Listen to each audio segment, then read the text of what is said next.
fiscal year 2016-17, Wednesday, August 24th. What time is it? 7:54. 7:54. Madam Clerk? Mayor Coviello, Here. Vice Mayor Ross, Here. Commissioner Jonas, Yep. Commissioner Watts, Here. Commissioner Anderson. Here. All right, thank you. Do we need to do the pledge again? Public comment. Anyone wishing to make a public comment, please come up and state your name and address for the record. Good evening. You need to turn it on. Press left. Go, watch, that's it. Tracy Drummond, 791 Northeast 116th Street. I'm going to make some general comments first, and that's regarding the overall fiscal state we're in. This commission was kind enough to get us 2 new buildings, which I think is fabulous. However, we have $350,000 in loans, I believe approximately $30,000 in debt service, $160,000 in project overages, $63,000 approximately, and my numbers may not be exactly perfect, with police overtime, $6,000 you just increased in the clerk's salary for a new clerk that's coming in. You want a new public works director. I've heard conversation about new code, plus another $10,000 in code that you want to do. I'm not quite sure why. We have a fantastic new manager who has expertise in code. I think you should ask her what we need. The rec center is my biggest issue. This comes down to integers. For everything you add, you must take away. You're not taking away, you're adding and adding and adding. At some point, I want to hear what your cuts are. You cannot keep spending like this and expect us to be the village of Biscayne Park for another 80 years. Your revenues, your ad valorem, even though we were 80,000 plus more this year, that may not happen next year. I just did comps on a bunch of places and everything's going back down. So you cannot continue to spend, give everybody, and then when the employees ask for raises, say, no, I'm terribly sorry. You need to look at your revenue and your resources and decide what's important. So I'm going to start specifically with the recreation center. And this is not on an employee basis. This is on an overall basis. Students and other people who use the park are primarily using it after hours, between 3 and sunset. That's when the majority of usage is there. Saturdays and Sundays. That's when it should be staffed. And the funding of $82,000 in salaries, and if you recall, I was on the rec center board, so I'm very familiar with this particular situation. You don't need to be spending that on salaries. It's ridiculous. You need to reallocate your resources and put it to other things, such as police salaries that are terribly underpaid at this point. And also you need to look at clear revenue. Like we just had a party for kids going back to school. That's fantastic, but we serve North Miami residents and not Village of Biscayne Park residents primarily. This needs to be addressed. That's my major concerns. Thank you. Okay, thank you, Tracy. Anyone else?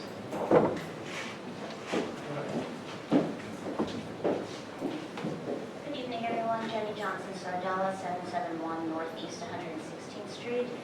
I'm probably going to agree with a lot of what Tracy said, but I'm not going to reiterate. But when I looked at this budget, I think that we need a lot more fiscal responsibility and pull back on these expenditures.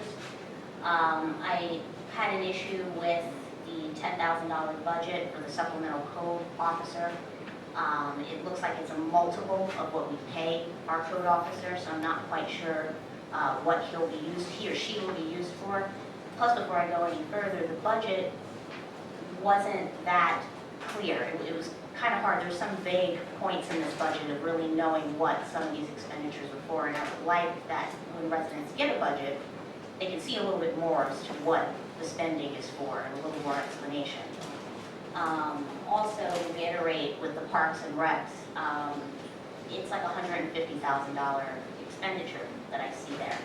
And I think before we add anything else as an expenditure, I think there needs to be some reallocation of this budget and see where we really need to put the money before we start to add more and more.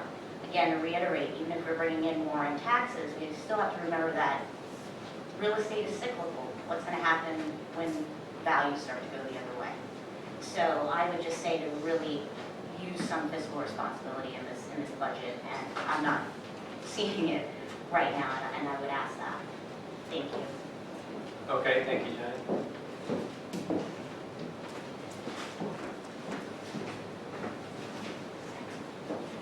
Gary Kuehl, 777 Northeast 111th Street. I have to kind of underscore what was said. You know, we're in debt, have a construction cost overrun, our reserves are low, we have a hurricane potentially next week, that's always a consideration.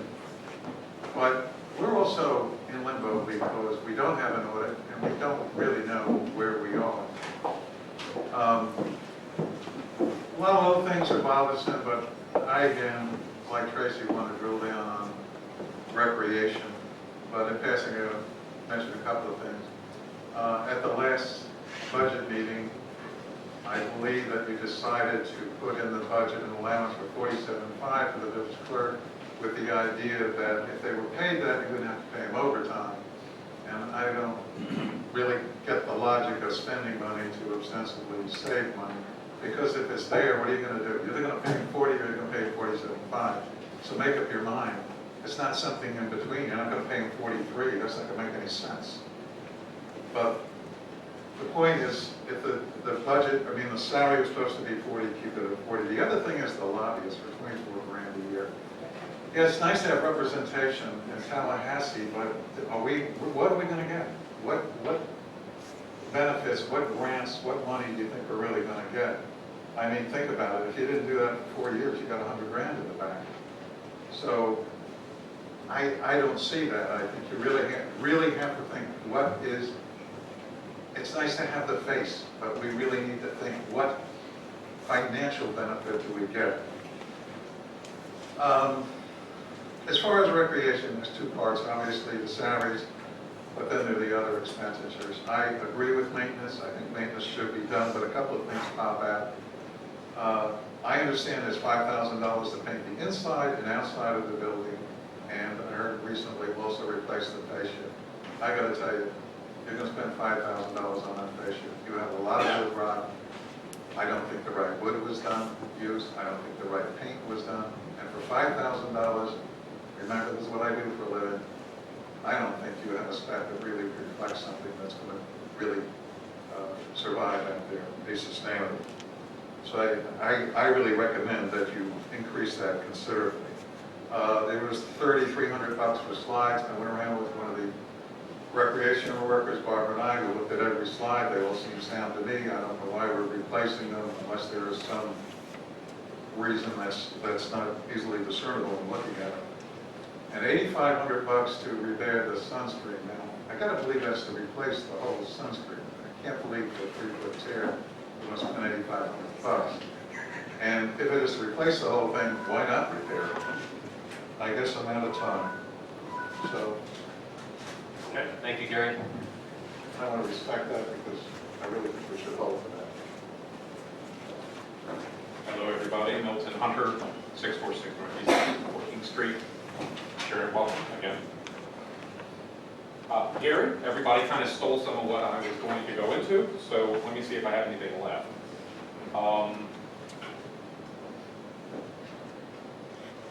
I think we just need to really take a look at the situation where, you know, we're setting a budget, as mentioned, without knowing where we stand on our reserves. We have had a long-term trend of a decline in our reserves going back 15 years or so, and though we've had a reflation of the real estate market the last several, we weren't able to, for this reason and next door, bank any of that. So really, we haven't turned the trend.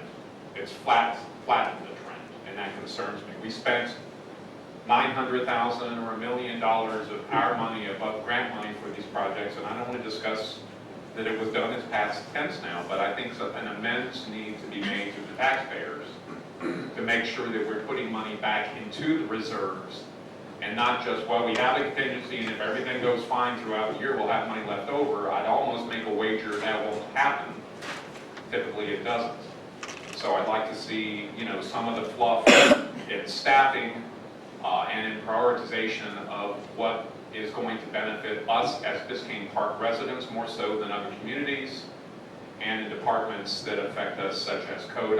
Maria, thank you very much. I think it was an excellent idea to put the money from the assistant manager's position towards more useful functions, such as assistance for code and for assistance for supervision of public works. In closing, nobody here probably has my vantage point of seeing what goes on a daily basis. And yes, Fred, it does make a difference when the code car is sitting idle for 90% of the time, when the condition of the village looks the way it does. I'm not saying that anything can change with the system in place as it is now, because it's probably way too labor intensive and paperwork, but we need the code officer in the field much more of the time than sitting doing paperwork. So I think that's a great trade-off in getting rid of one position that's unnecessary, in my opinion, for two that will better serve the village moving forward. Thank you. All right, thank you, Mel. Barbara Kill, 111th Street. I agree with everything everyone said so far, and I do have a few extra things that everyone has mentioned about the recreation program. When I read the program fees were just $15,000, and I asked, what did this entail? I know we have Golden Gates, they do the after school, the summer camp, and I think the holiday programs, and I was told that we didn't have there was no real breakdown. I don't even know how you can get the figure of $15,000 if you didn't add something up. So I don't understand why we don't know as a community, or you as a commission know, what are we getting in from Golden Gate?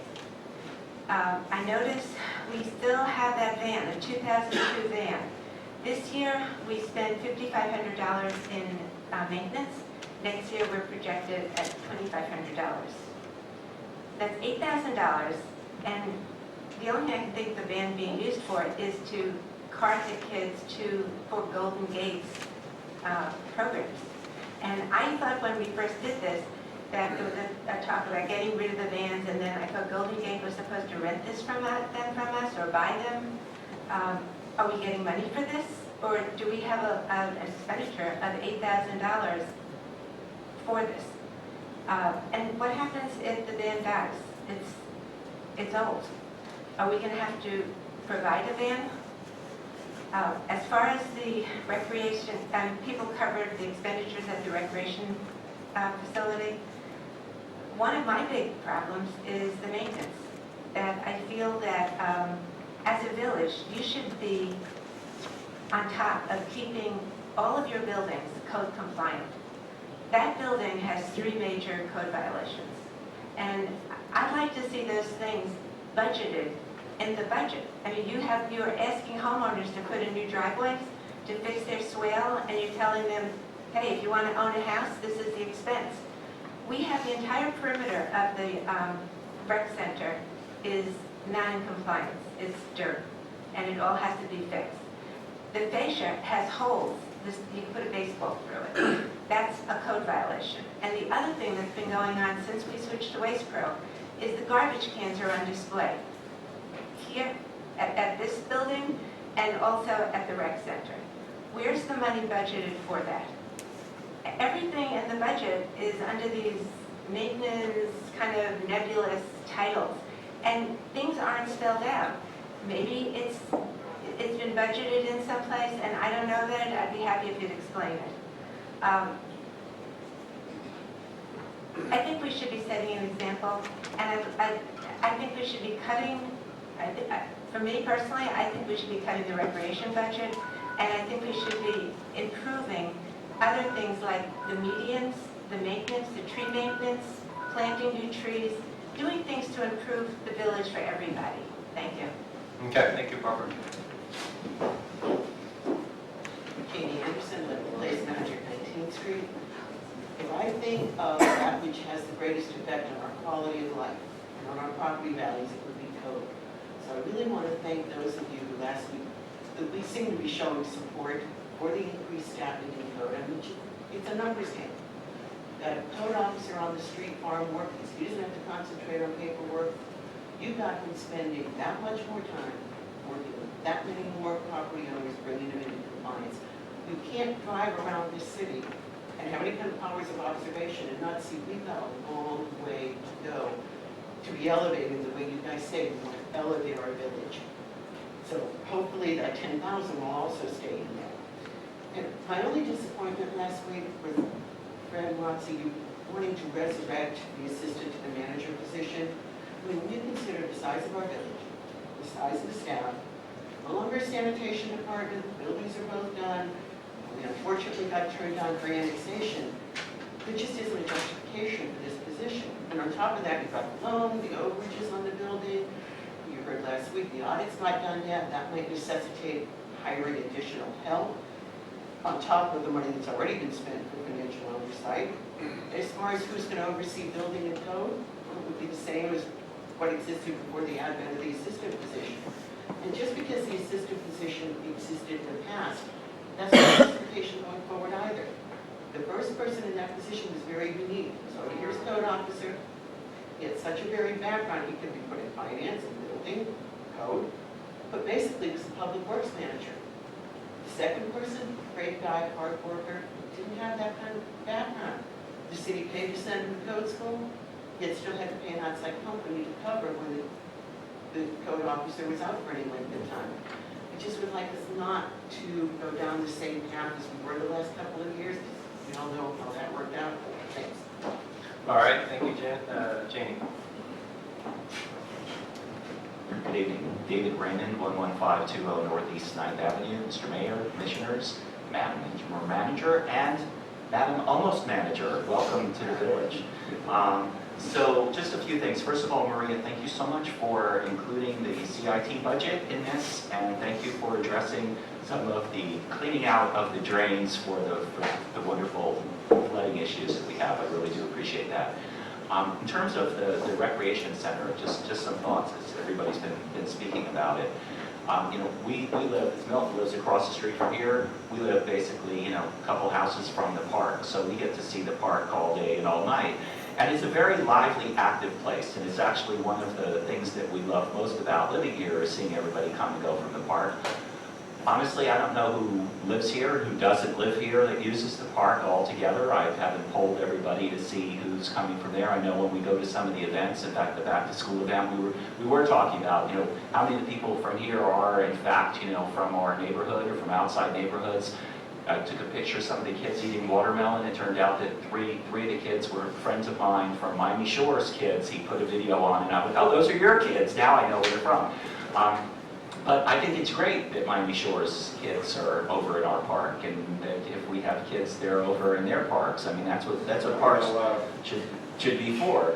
But I think that if the park, and my wife uses, we talk about using the park, outside of Saturday and Sunday. I know my wife's over there for exercise classes, yoga classes during the day. There are other things that go on in the park during the day. But I guess one question I would have, and not being involved in whatever committees overseeing the Parks and Rec, for that, is, maybe one of the things to do would be to sit down with the residents, and if they're not using the park to its full advantage, what would, rather than say, let's get rid of the staff, let's get rid of the park kind of, functions, what would make it more attractive to the residents here? What would they like to see? What kind of programming would be good for people during the day? What would people like to see, for highest and best use of the park? I mean, just one thing to look at. So anyway, thank you for listening. All right, Dave, thank you. And Chuck Ross, 1166 Griffin Boulevard. Welcome, Sharon, and everyone else tonight. I kind of want to echo what David just said about the rec center. There seems to be some confusion. The salaries are only a 2% increase over the prior year. So the suggestion is that we cut a person or two. But we have to have somebody there monitoring the park.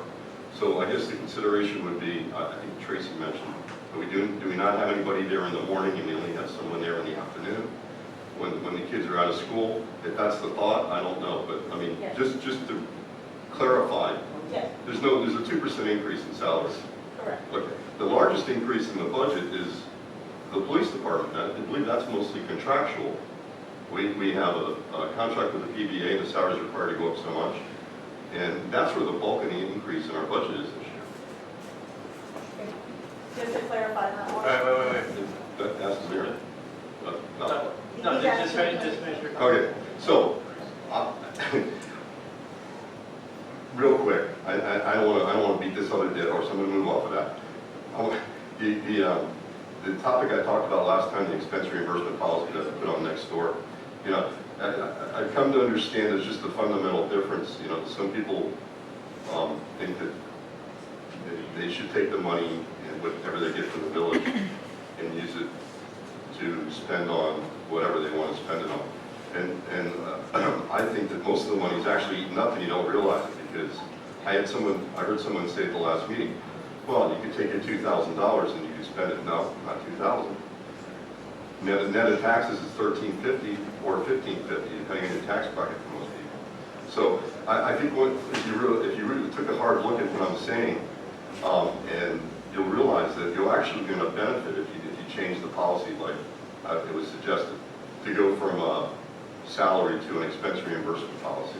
Cut the taxes out. But anyway, I won't beat a dead horse. All right, Chuck, thank you. Anyone else? That's it? All right, we'll close the public comment period. Madam Clerk, what I'd like to first do is ask for an update on the audit.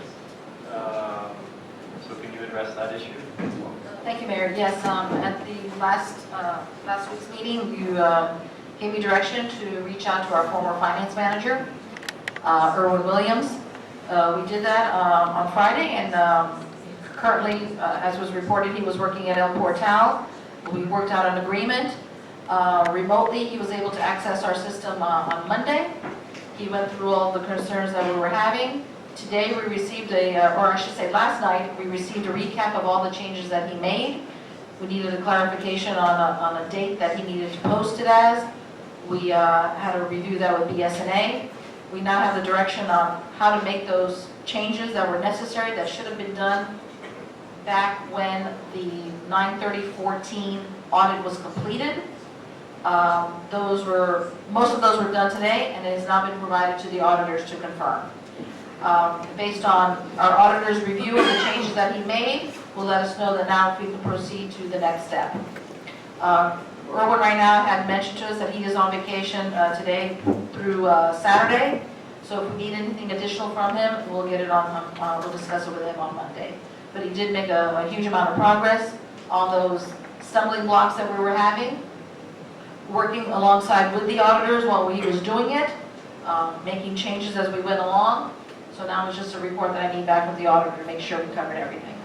Yeah. Okay, do you have an idea as to timing on that? I won't know until we review the changes that were, this initial change that was made by Irwin. Okay, Vice Mayor Ross? So just to be clear, so now we've provided the auditors with the schedules they requested as a backup? I can't confirm yes or no that. We provided to them all the changes that we required Irwin to make for us. So if we can get over that piece of it, then we can proceed with everything else that we need to give them. Okay, what I'm hearing is that we had like general ledger entries that needed to be made in order to square or start the balances from the beginning of the fiscal year. But back in February, the auditors had a list of deliverables they requested. Have we delivered those deliverables? Many of those we did, a good portion we did, but those that were affected by the changes that we needed to do to the trial balance had not been done yet. If those changes that he did for us for the trial balance are complete and accurate, then we can proceed with providing those additional schedules that they need.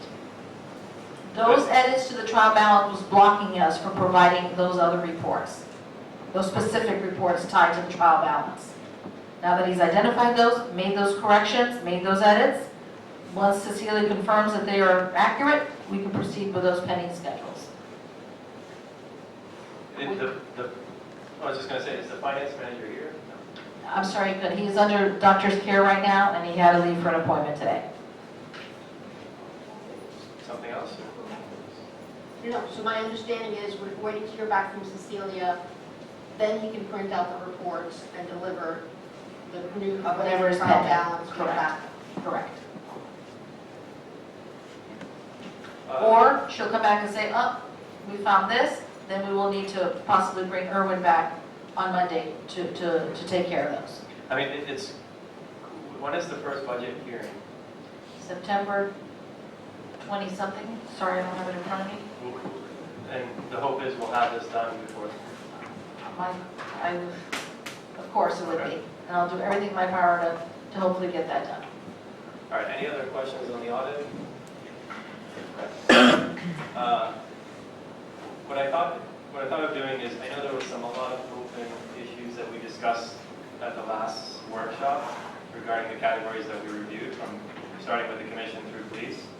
So I know this is going to be tedious, but I think it's important that we revisit those categories. A number of folks raised some legitimate issues.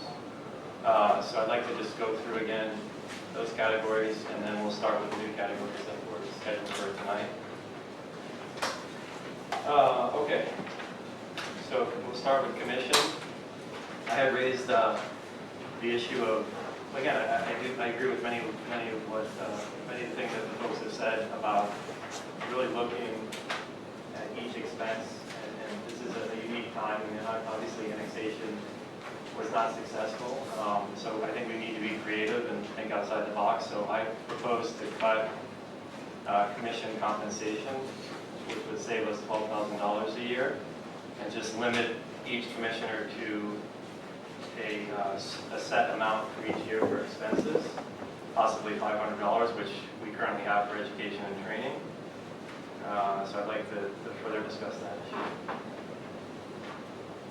You know, we have, in our charter, it says commission reimbursement for expenses. And basically, it is set up, the charter has it set, or it has to be an ordinance. To be able to go ahead for the charter, it takes 4/5 majority vote of the commission to go ahead and make any of these changes. And I'm against this change. Commissioner Watts, are you against it? Okay, we don't have to force this vote. Yeah, I'm sorry, could you read the charter provision again? It has to do with reimbursements or compensation? It has to do with compensation.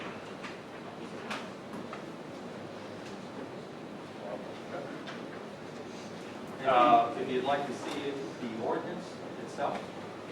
No, listen, I don't doubt that steps had to have been taken if we wanted to accomplish this, but I just like to have a discussion about it. But if you want to indicate that you're not against it, and we can have a discussion there, that's fine. Yeah, David, before we do that, I think there really are two issues. One is the procedural one that Bob just brought to our attention, and I would sort of hate to see a kind of a sense of smugness that says, well, two of us are against it, so the discussion is over. I mean, I really thought what you were raising was something for us to talk about. And ideally, that would involve some sense of open-mindedness about this. And again, I really would hate to think that that would so easily be foreclosed by somebody who would say, well, I've made up my mind and I really don't want to hear any more about it. So I'm going to hope that even the two people who at this moment feel disposed not to make a change would be able to participate in a discussion with us about it. I mean, I don't have a problem with discussion, which we did at last budget time. Last year, we did the same thing. So, you can go well, I guess, Bob, let me ask you this then. Not terribly long after I moved here, which was in the middle of 2005, and I think maybe it was in 2006, the commission unanimously agreed to lower its own salary.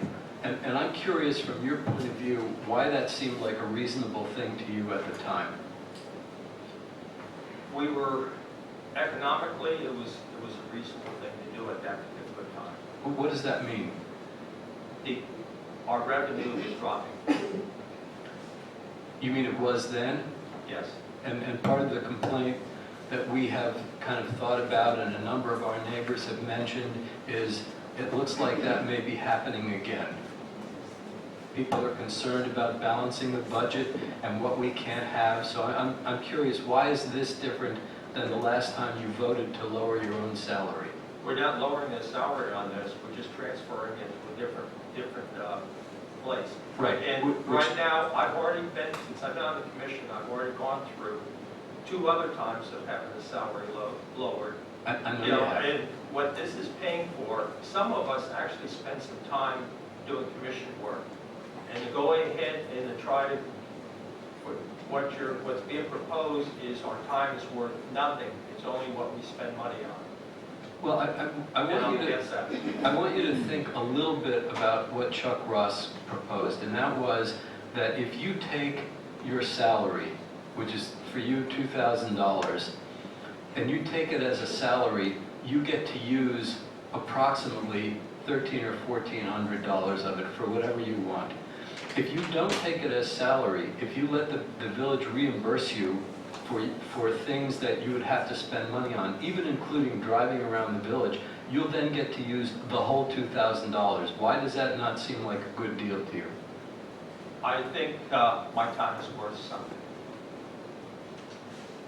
I've already thought about it last year, thought about it against this year. No, I'm not going to change. So you're not really feeling that open-minded about this? Well, There's why are nothing you? to be open-minded about. Oh.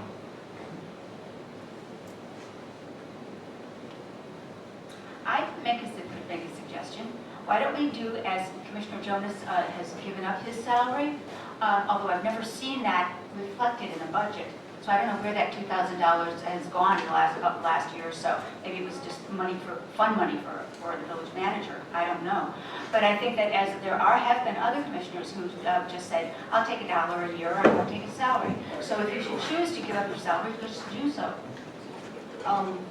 I just want to point out to the line item for commission compensation, where it is projected through the end of the year to be $10,000 instead of $12,000. I think that's where it's reflected that Fred's not getting paid.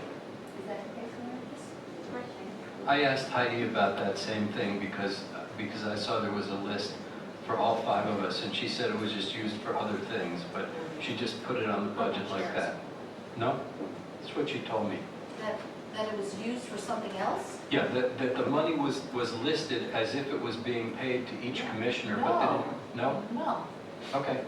If you go to your commission budget, you have actual, and your actual is I know. lower, because we have not paid your salary. Okay. So just to continue the discussion a little bit, I just added up what we have budgeted for commission salaries, $12,000. There's a per diem for travel expenses. I think that we've used that to go to Tallahassee and other things, $1,500. And then there's education and training, $2,500. That totals $16,000. As Commissioner Anderson pointed out, we would need 4/5 of the commission to agree to change the salary portion. But we would only need a majority to change the 2 expense items. That could be where savings is found. But my hope was that if we said there's a total of $1,600 fund from which the commission can tap into, and we have that, and we make it only $8,000, then there'll be an $8,000 savings, and the other 8 could be used for those items that we find of value doing our commission job. Yeah, I mean, why pay taxes? I agree with what Chuck said. I mean, why not have a system where we seek reimbursement? And quite frankly, I think that we should limit it to $500 for each commissioner. What expenses do you need? You know, you can attend the League of Cities for $40 a month. Yeah, maybe put it to $750, but we don't need a lot of money. This is essentially a volunteer position. And if we're going to get serious and look at every department and find ways, there's not many things we can cut, so we got to be creative. And to me, if we can save $12,000 right off the bat just from us up here, I think that goes a long way. I have a question here. Commissioner Jonas, when you went on that was a 3-day League of Cities new commissioner training session, was that covered by League of Cities, or did you pay for that? I paid for And it. how much was it? Did you stay overnight? Yeah, As I thought. yeah. Okay, but how much was it? I don't remember. I Okay. think they charged maybe like $750 or something, and then whatever the hotel rooms and the meals were, and the gas to get there and back. I mean, I have to tell you, it's probably a little too flowery and a bit over the top if I say that this is a labor of love. It's not exactly that, but It's my dedication to the village. That's what I'm doing here. This is not about trying to make money or paying myself back. I mean, the fact of the matter is I used to come and sit through commission meetings even when I wasn't on the commission. So I don't need to be paid for my time to be here. This is what I do to help the village. And I agree with you, Bob, that time is worth money, and my time is too. I have a day job, I get paid to do it, but sometimes I don't charge because somebody can't pay and they need what I have, so they get it for free. And that's the same thing here.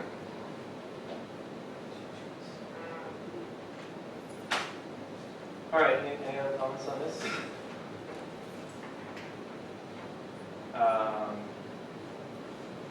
So there's no support for eliminating the salaries. Is there support for eliminating? Yes, there is. Not a majority. Well, There's a support. majority, not a super majority. But do we need a majority to affect the budget? You know, we need a majority to pass an ordinance. Right, but by changing the budget, we're effectively eliminating the salaries, which is contrary to the charter. I want to make a motion that we eliminate all commission salaries. I'll second that. Okay,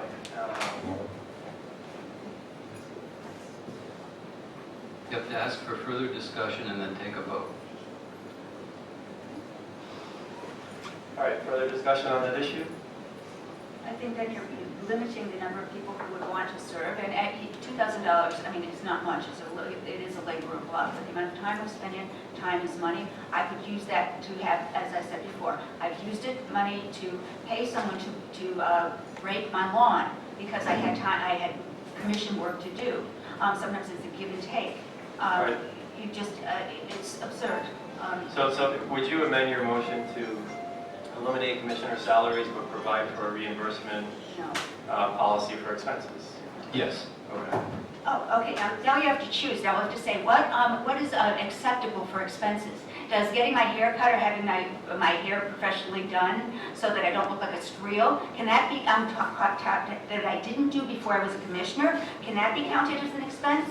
So you don't look like a what? Streel. I don't know that word. Well, Oh, well. you weren't raised by nuns.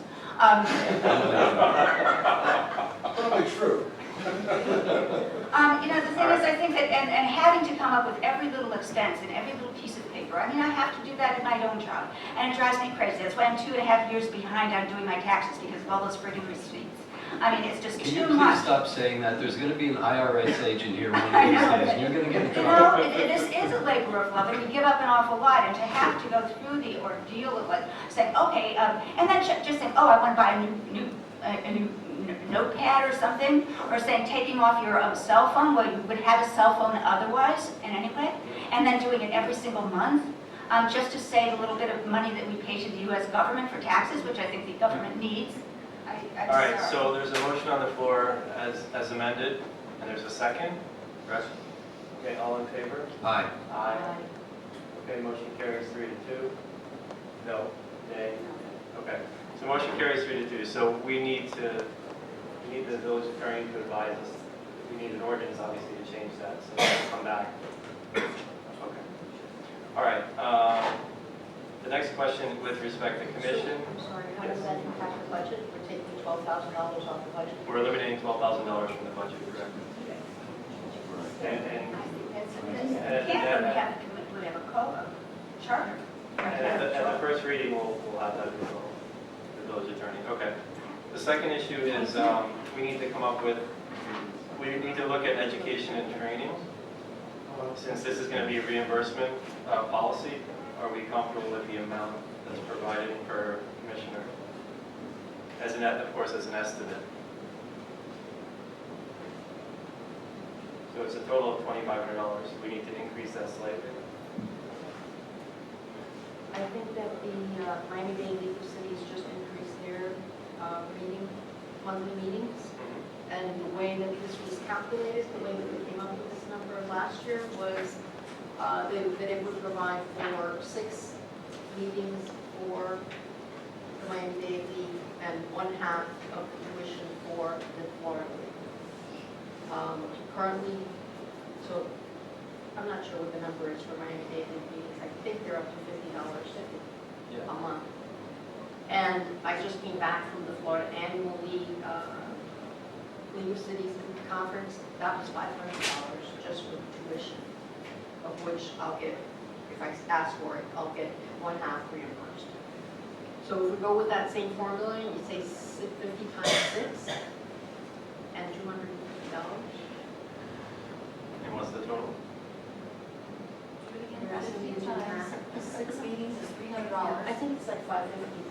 So if you want to throw in another, make it 600 for 650s, something like that. Why don't we do 600 each? And could we, if one commissioner or I do not use our portion, it could be pulled together? That's what I would suggest. Because we all don't go to the league. I know Commissioner Anderson is, attends the League of Cities monthly meetings quite often, and not all of us do, so I think it should be pooled. Yes, Okay? agreed. So it's 3,000 total. Okay? So that's increasing 500. It's increasing from 500 to 600. No, from 2,500 to 3,000. Correct. So that's an increase of $500. Correct. So that's a savings of $9,000. Okay. No, that's more. 11,500. Yeah. We're taking away 12 and we're adding 500. No, but I'm saying if we're cutting commission salaries and now we have $3,000 as an expense, that's Instead of 2,500.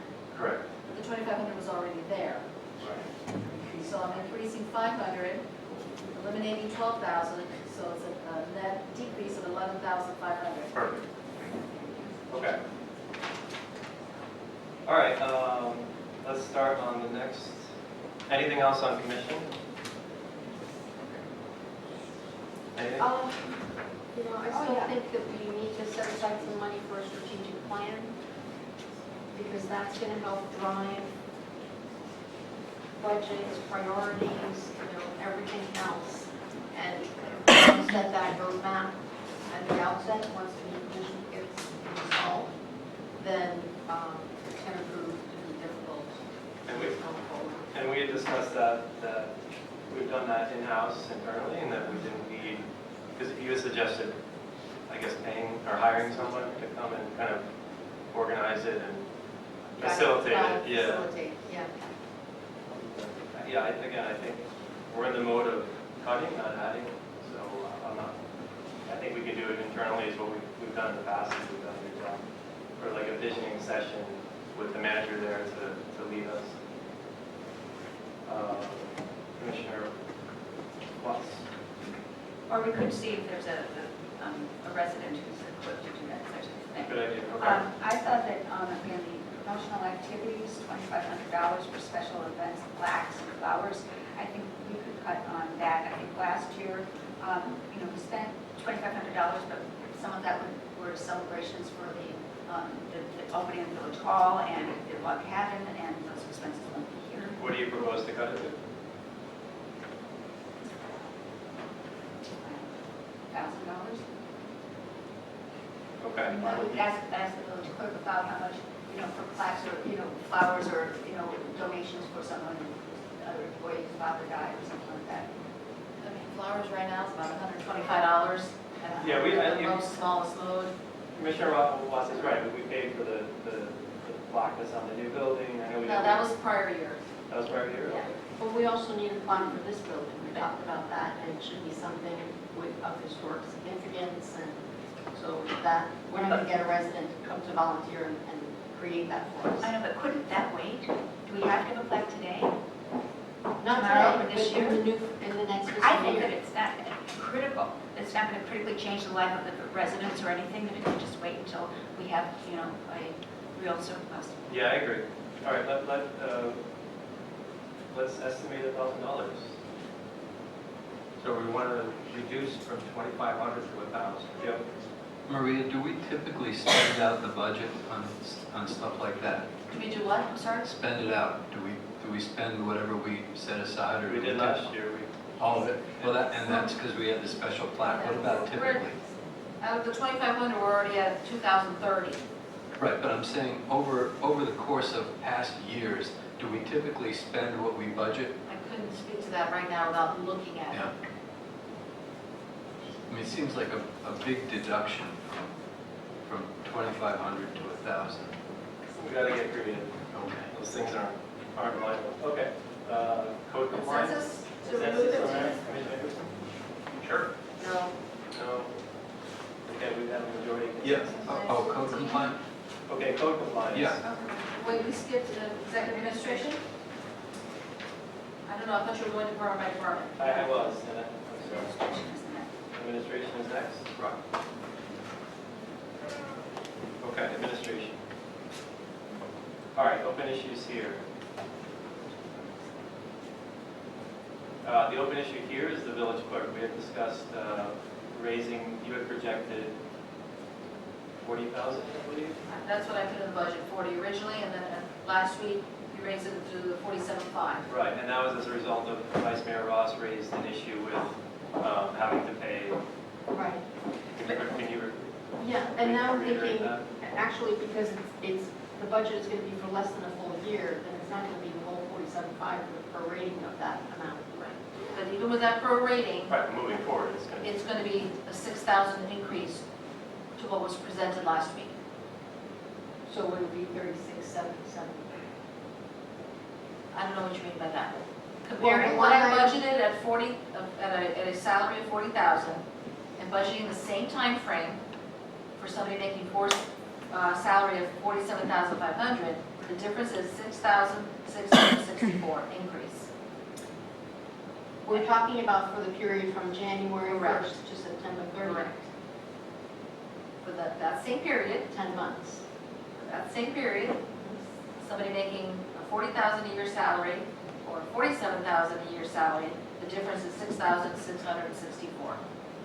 And that includes your FICA, retirement, all those things that impact. Oh, gotcha, it includes the burdens. Yes, sir. Yeah, sorry, yes, sir. Okay, Commissioner Ross, can you repeat the whole issue about overtime? And because I thought that Maria had said that she thinks with her job, she wouldn't need to work overtime. And that's why we're adding the $6,000 into it to comply with new legislation. Right, there's Right, effective federal law, December 2016. right. In order to be exempt, meaning meaning after 40 hours, you don't have to get overtime, you get the same salary every week. The minimum is $47,500. So if you're making $46,000, if you work over 40 hours, you get overtime. You no longer be exempt.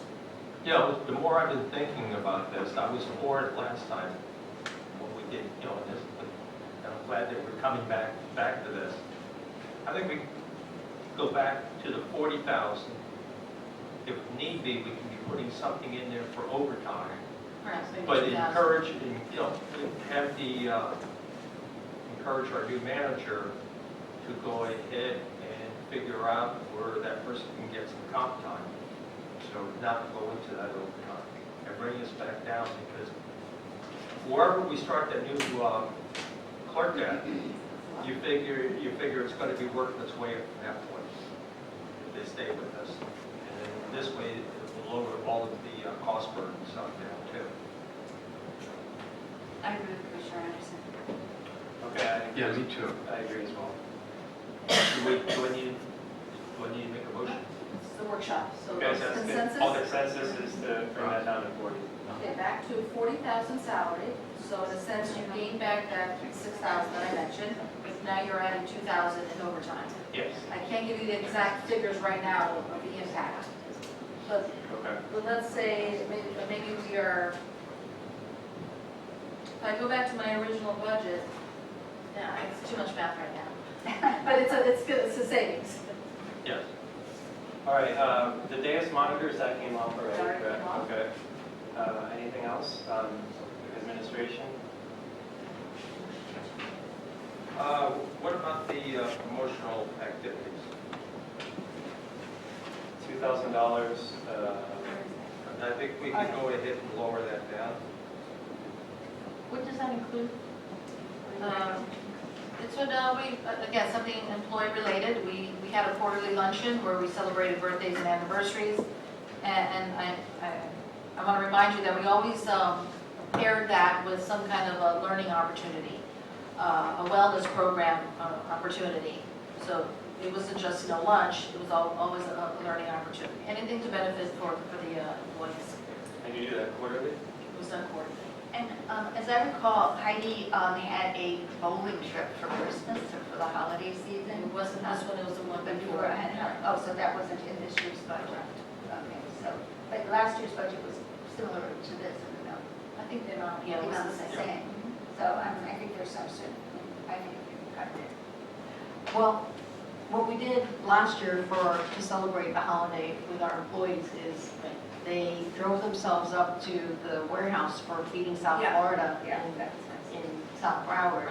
And everybody spent I think it was half a day working. And I mean, it was a really good, I thought, bonding experience. I went up and I enjoyed working with everybody. I think the employees enjoyed it too. But you also have to have some recognition of people who work really hard for you. And I'm not sure that was the best fit for a holiday party when you want to say thank you to your employees, although it was a beautiful community effort, and I would do it again in a heartbeat. I think these quarterly celebrations, it's not just a party, it's an educational opportunity. It's an opportunity for the chief of the department heads to talk to each other, and for people to go across departments and interact. So I don't think that I think we get a big bang for that buck. I'm not saying that we're going to eliminate it, but I think we need to take a look at it, and I think we can maybe take $500 out of that and bring it down to $1,500. Yeah, I think so too. I think in years before, even the Christmas or the holiday thing, it was a potluck, and we all brought dishes. All right. And we did that too. We're spending more time and money talking about $500 to be cut.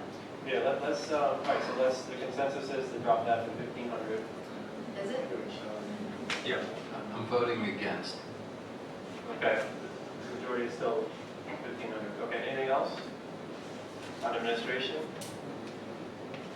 And I just want to say there will also be an adjustment to the manager's salary. That had it at 85. Yes, okay. All right. Next group is what, Madam Manager?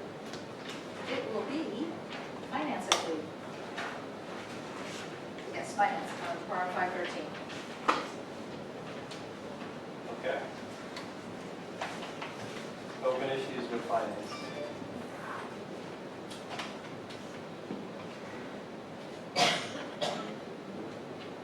Anyone? I'm going down through it again.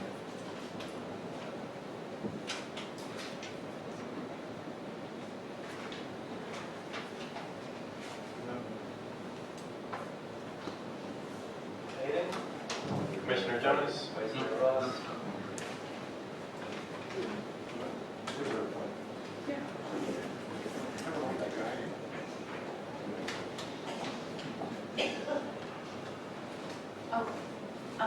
Maria, I've forgotten on the professional fees, the zoning and code review rewrite.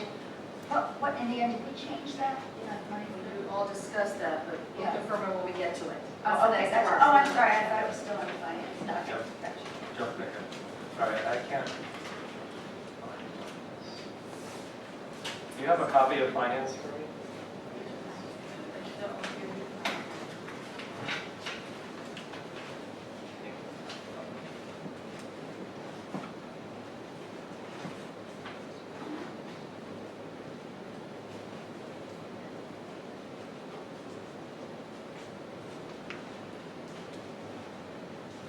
Okay, I didn't have anything.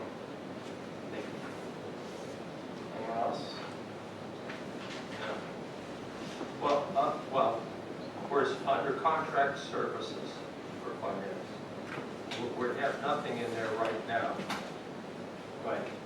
We decided the majority decided to forego that service. To renew that contract.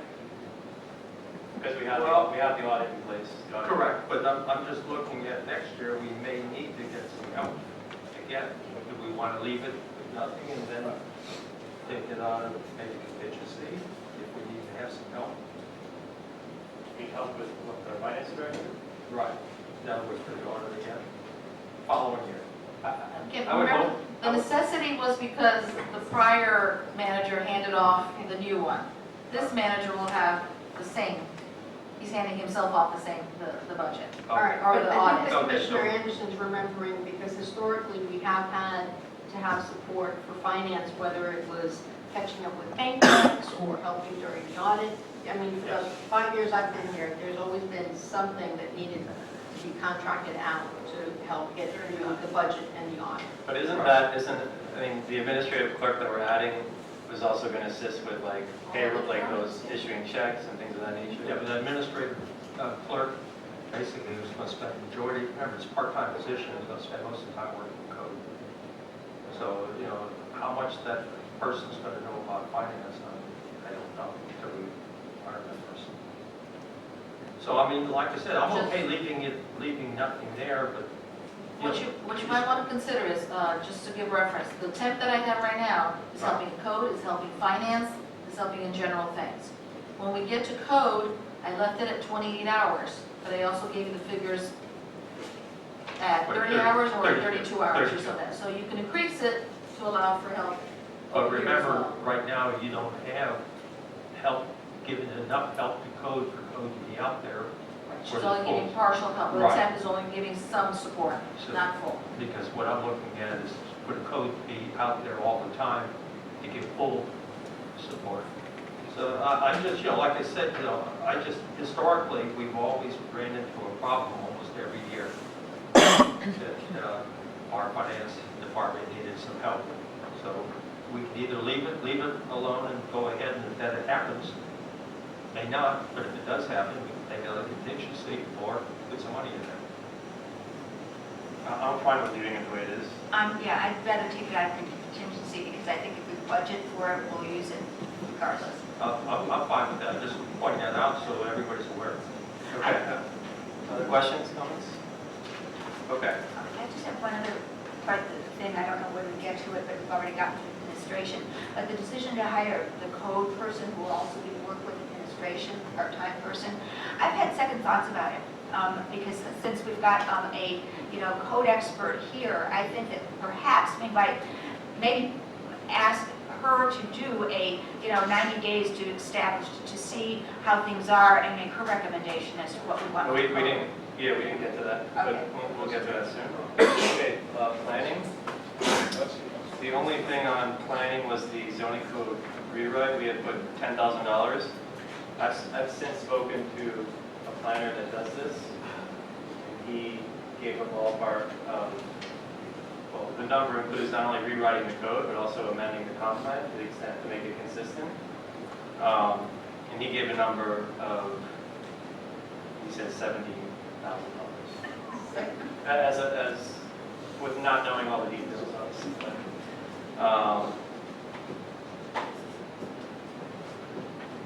So what I did after that, our conversation, I added 40,000 additional to make it 50,000. I mean, I think this is such a critical item to accomplish. Maybe this is not the right year, perhaps. Maybe we need to sort of get caught up and address some of the, the overage and other things. And obviously, we have debt service to pay here. So I'd like to see it get done, but I'm certainly fine with pushing this off another year. And I completely understand why moving it down, but it's not going to get better. I think it's just going to continually get worse on the way our codes are worded. So you're supportive of keeping that in? I'm supportive of keeping it in because I think we're reaching a point where we got to do something. I mean, we had this discussion about the commission compensation.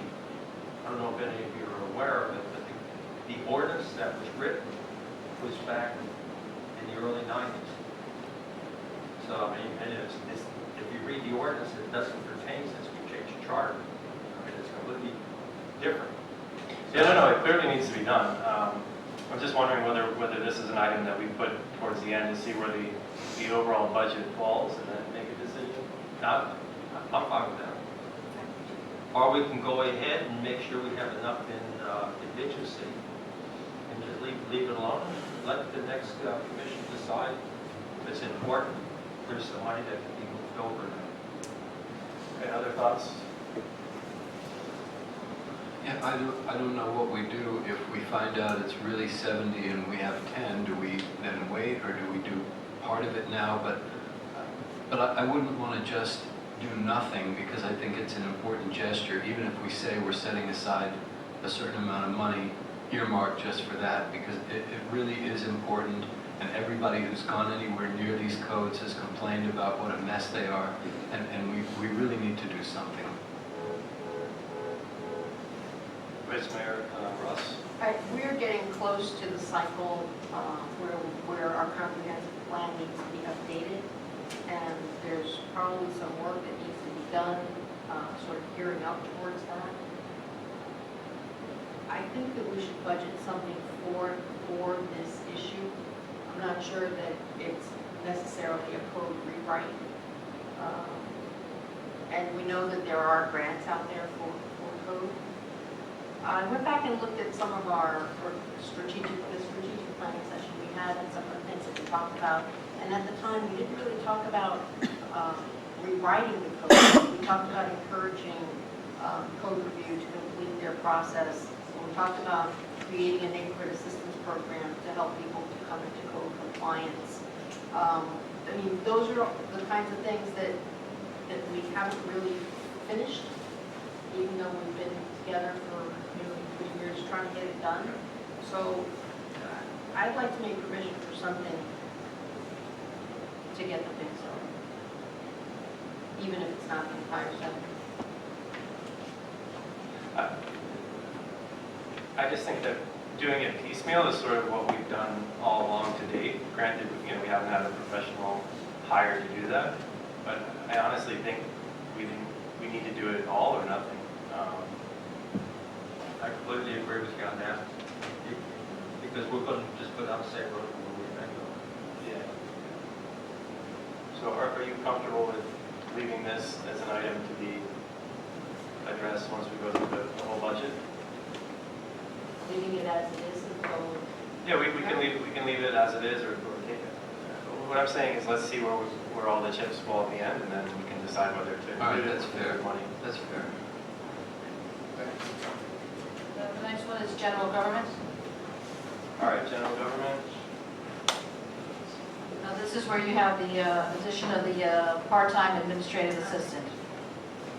Currently, right now, it's budgeted at 28 hours, and I increased it to the new living wage of $12.83, so it's an addition of $622 by doing that. Okay. All right, comments on that?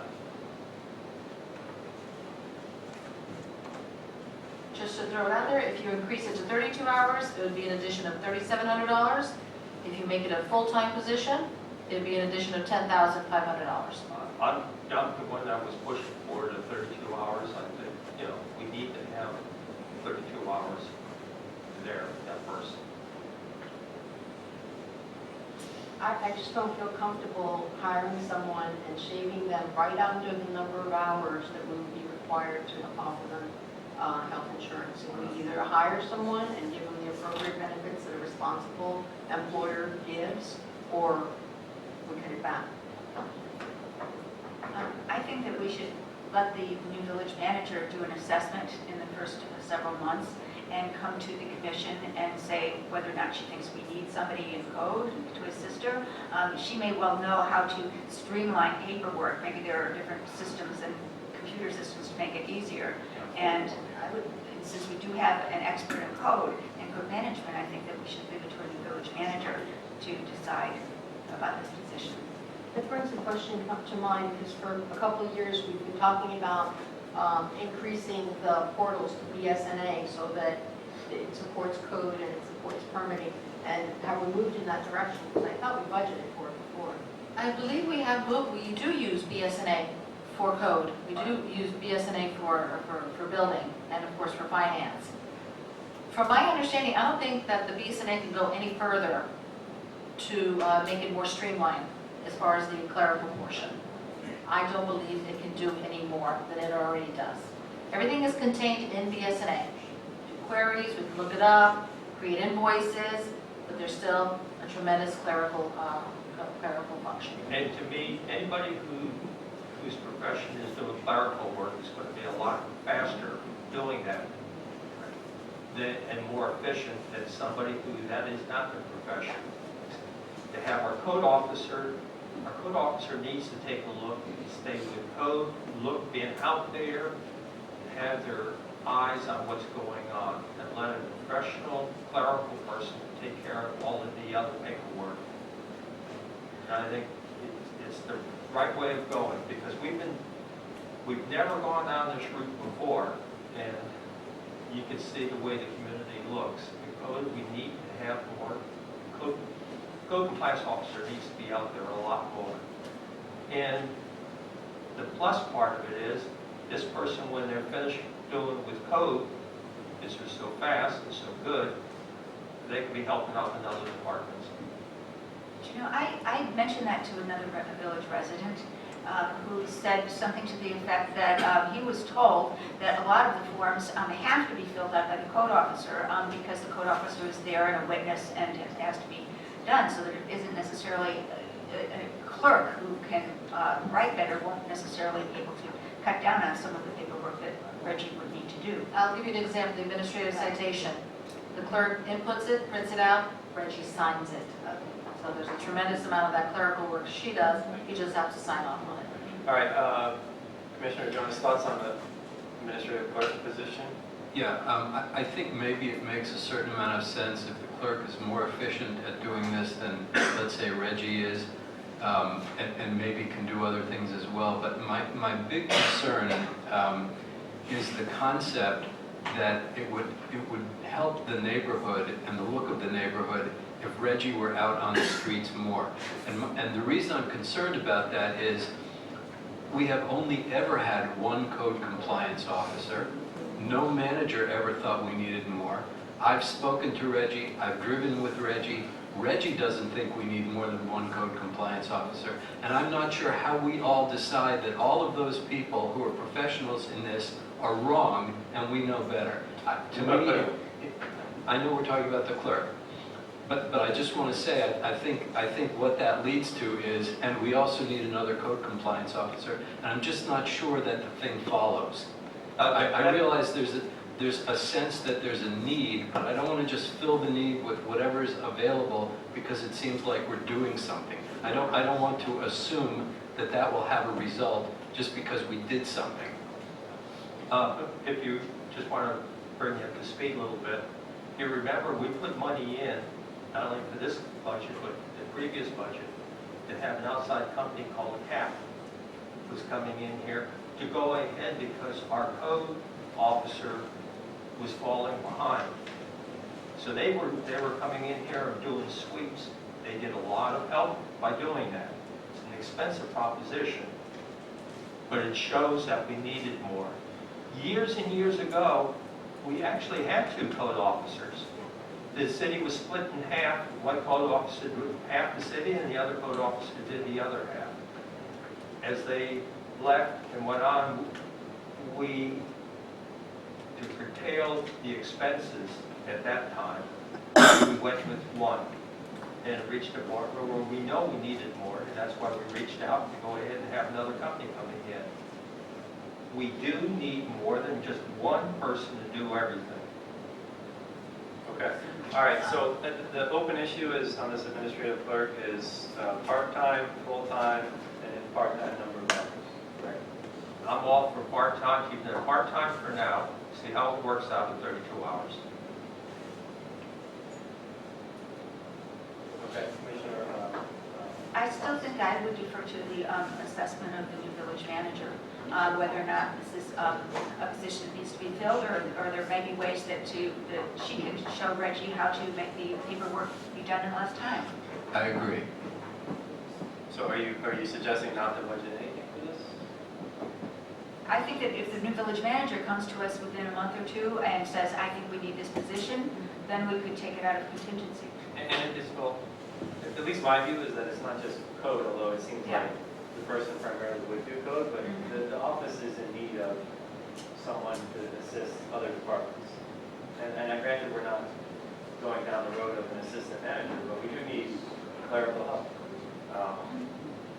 So I'm fine keeping it as the manager said, part-time, 28 hours. 28? 28, and then we can revisit it as we go forward. Is there support for that? Well, Yes, my concern would be the same as Rox's, and that is that I don't want to be the person that I typically get mad at out in the corporate world for hiring lots of part-timers so I don't have to take proper care of them. I mean, I get mad at that person every day, and I don't want to do it. Commissioner Watts, are you in support?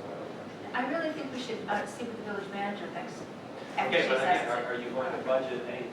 If you want to wait, then you're saying budget nothing for the position. Official one. Let me remember, this position will not be filled until the new manager is in here. So we're just putting money there, but nothing is going to happen until the new manager comes in. Well, one of my worries in looking at the entire budget is that we're talking about hiring a public works person for a part-time public works person. And so to hire a clerk for code and a public works person is a big expenditures. To have the necessity. Extreme necessity. All right, so, Dave, Yes. just for a second. Sure. Sharon, are you in a position to have any thoughts about this at this point, even just general thoughts? Sharon? I need you to come here. If you're not, it's okay, I'm just asking.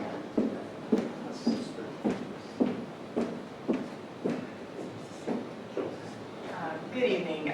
I agree that it probably takes some time to meet with staff, really truly find out what are the responsibilities that each one of the staff members are carrying out today, how many hats they're truly wearing, what they're spending time on, what's keeping them back from being effective. I am a believer that you need to have subject matter experts, somebody that wakes up in the morning, this is all they focus on every day, and that's all they go to bed at night thinking about. When you start dividing, having people share so many responsibilities all at once, you don't get the kind of quality of service or performance that you're looking for. And I truly believe you just want to make sure you have dedicated people in specific areas, and that's all they do. And plus, in doing that, it allows them to think creatively as well. Instead of thinking about their plate being this tall on a variety of things, they have the ability now to not only think about their specific duties, but also how to improve. all right, well, I think there's a need for the clerk, particularly on code. And the manager, she can reevaluate that when she gets here, but in the meantime, I think we need a budget for at least a part-time. I completely agree. And just like I said, I just want to remind the commission. The manager may take a look at it and say, you know what, we really don't need to fill that position. Great. But to have that money there, because the manager may take a look at it and say, you know what, we do need to have the help. Why go ahead and have the manager's hands tied? I think we need to keep that money there. All right, is there consensus on that? I would agree to it as a placeholder, but I'd really like to see it fully funded. So if we need the position, then we have somebody as much as we need them and we pay them properly and provide benefits. All right, but the placeholder for now is the part-time. No, Okay. full-time. No, I'd have a placeholder part-time and subject to, and we can revisit it if we think it's needed. But, it could be that, like, Bridget will leave and we'll get a new code manager who likes paperwork. Who knows? Okay, well, the consensus is the majority would keep it part-time, 28 hours as you propose. All right, next issue is lobbyist, Dave Caserta. I know a few residents raised that issue, discussions on that. We pay him $24,000 a year, $2,000 a month. Dave has been with the village a very long time. he has delivered for us.